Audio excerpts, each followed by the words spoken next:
When Trump took office in January 2025, he signed executive order defending women from gender ideology extremism and restoring biological truth to the federal government.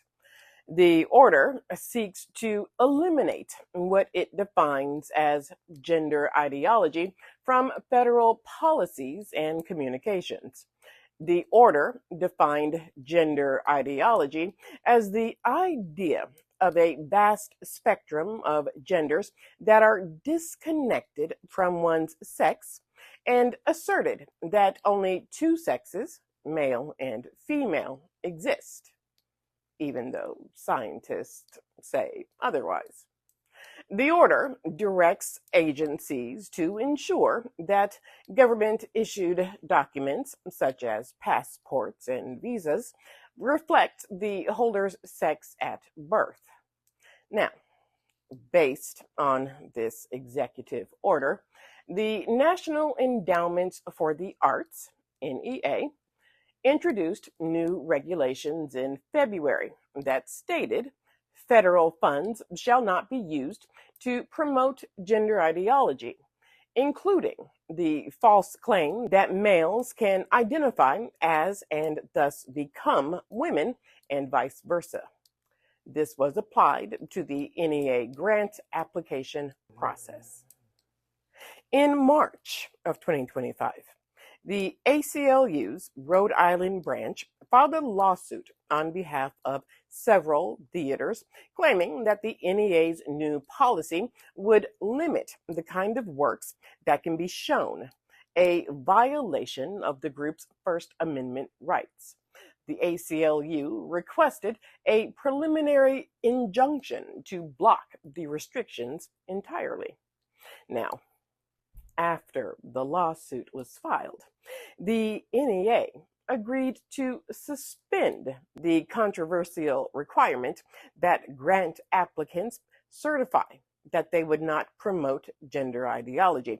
However, the NEA had not removed the broader eligibility restrictions that continue to exclude projects deemed to promote gender ideology.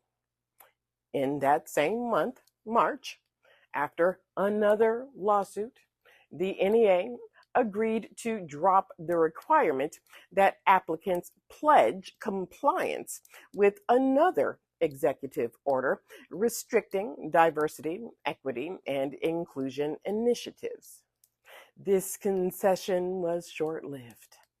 In April, a final notice was issued by the NEA detailing a new procedure where the NEA chair would review grant applications on a case-by-case basis to determine artistic excellence and merit, including whether the proposed project promotes gender ideology.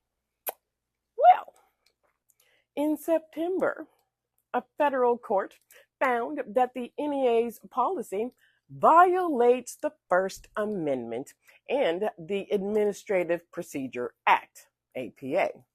It issued an injunction and set aside its implementation of an executive order that prohibits federal funding for grants that express ideas disfavored by the government. U.S. Senior District Court Judge William Smith, who was appointed by George W. Bush, said that the NEA's grant application review process violates the First Amendment because it is a viewpoint-based restriction on private speech. The order explains the NEA intends to disfavor applications that promote gender ideology precisely because they promote gender ideology. The final notice, therefore, promises to penalize artists based on their speech and one that is viewpoint-based because it assigns negative weight to the expression of certain ideas on the issue of gender identity. The court found that the NEA's policy was arbitrary and capricious in violation of the APA because There is zero explanation of what it means for a project to promote gender ideology, let alone how that concept relates to artistic merit, artistic excellence, general standards of decency, or respect for the diverse beliefs and values of the American public.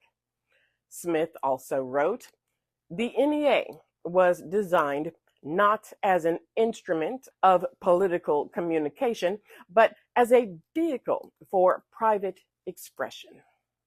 The court prohibited the government from imposing any future policy that disfavors promoting gender ideology.